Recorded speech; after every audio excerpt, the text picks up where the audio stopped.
Hey everyone, Phobos here, coming out with another build demonstration. This one's going to be for the Whispering Ice Hierophant. So this is going to be a typical Whispering Ice build, but with a couple changes. So the main one is that we're using Dodrae's skin as the chest. Why? Well, we can afford to because we don't need a 6-link chest or anything like that, since we just use our all the links go into our Whispering Ice, obviously. And what this allows us to do is it places like an effigy that will have all the curses in the chest. We have Assassin's Mark, Temporal Chains, Elemental Weakness, Despair, Enfeeble, and Frostbite. And this overrides the curse limit on the mob. But the best part about this, which I didn't even realize before I started using it, was that if you place the effigies here, they're actually instant. As you can see, I'm moving around, and I'm just placing them. And you can have 3 out at a time, and they place pretty quick, as you can see. They don't have to come all the way up for the curses to start. Like as soon as you place them down, the curses start. And yeah, so it's just super powerful because it's instant. And what that allows you to do, at first I was thinking this would be a good build only to set up on bosses, right? But you can actually just cast this when you're killing trash. Because in the same instance that you're clicking to cast the Ice Storm, you can click to cast the effigy. I just have it on like my mouse button, so I click it with the thing, right? And you can pretty much even get the trash mobs affected by all our curses, which is super OP. And the other thing we're doing with this is crit. So as you notice, we have Malagara's Virtuosity, and this gives your crit multiplier, it just sets it at 300. And the reason why that's good is because on Whispering Ice, you need to get a lot of int. You just don't have the room, really, to invest a ton in crit. You're kind of better off investing in int in a lot of ways because it's giving you more mana, more effective health, more damage, and more duration on the Ice Storm, right? So you're scaling so many things by scaling int. So what we're doing here is we're mostly getting crit via power charges, as you can see from the tree. And we run the power charge on crit gem, which now gives more damage per power charge, so it's not as bad as it was before. It wasn't like it was something where you're just giving up, tons of damage for using. And we have some crit from the tree right here, but don't really pick up much multi, and that allows us to not get the main crit nodes, so we can simply stack a lot of crit, and then we get the free 300 crit multi essentially from the Malagaras. Costs you a little bit of ES, but I think it's worth it for the damage. So I'll just do a quick little Dunes run here. In terms of how the build performs, so right now we're level 83, and it does pretty well. It's not super fast. I would say its weakness is legions, unfortunately, and I'll show you that in this. I don't want to shy away from the build's weakness. I would say if this was not like Legion League and the crazy fizz damage mobs weren't a thing, this would be a lot better off. So this is going to be the boss, so just make sure we get our charges here. And we'll put an effigy down. You can see once you get the rains going, mob will melt pretty quick. You even have Frost Bomb for a bit of extra frost pen. We're not converting on this, so I know typically with Whispering Ice builds convert to fire. It's double diplet damage, but we're not converting for a couple reasons, which I'll explain more in the long-term guide.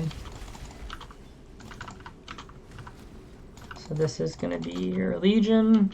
And how I like to start these kind of is I'll just put some rains out because didn't actually take, okay.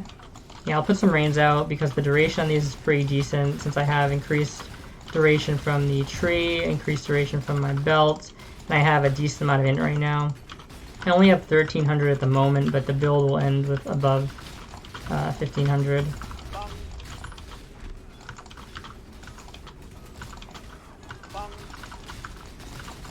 The main thing I would say in Legions with this build is that you kind of have to keep moving.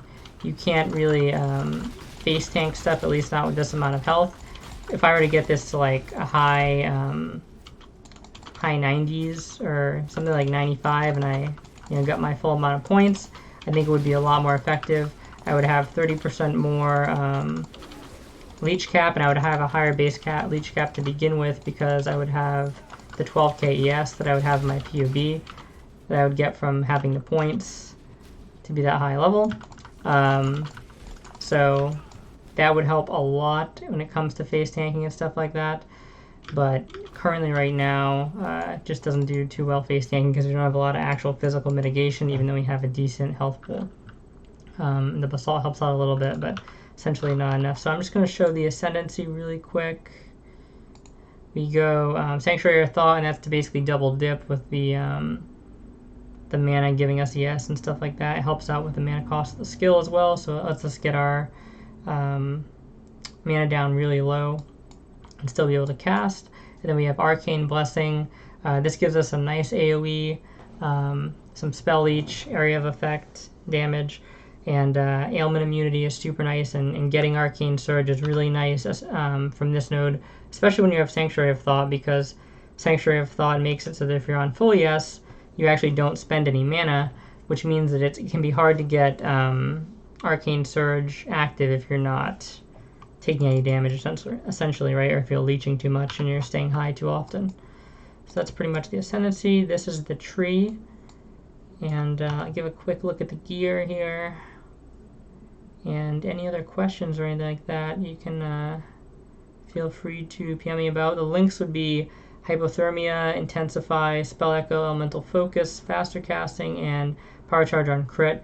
Now this is more for like a bossing setup, to be honest. We're stacking a lot of Rains in one spot. As you can see, it didn't really, the Rains didn't do insane damage on individual ice shards when I was clearing through that map. If you change these links around, the Spell Echo with the faster casting, and experiment there, you're going to end up with things that allow you with better clear. Like I'm thinking you probably want to maybe drop Spell Echo for something like another more damage, and then you'll just cast one Rain, move to the next pack, one Rain, move to the next pack, stuff like that. But yeah, this is more of like, I'd say the bossing setup that we have in for sure. And then the only other thing I think about this build is we run a lot of auras. That's done with a level 4 Enlighten and the 10% from Hyro, from Sanctuary of Thought, and then you get these over here. And eventually, we don't even actually need these, but what's going to happen is if I remove those, then I basically just have enough to cast my Rain of Ice when damaged, because obviously we cast it for free when we're not damaged, but it's 50% of the mana cost when damaged. And it just becomes kind of uncomfortable. So once I level up and I get more mana, and I get more mana from int and point on the tree and stuff like that, particularly this Insightfulness cluster, I will have enough to cast it all the time. So I'm just going to drop these points, grab this, and then I'll have even more ES, more mana, I'll be able to cast just fine. So that's pretty much how that goes. And yeah, so thank you very much for watching. Any questions, feel free to leave them in the comments. And yeah, talk to you guys later.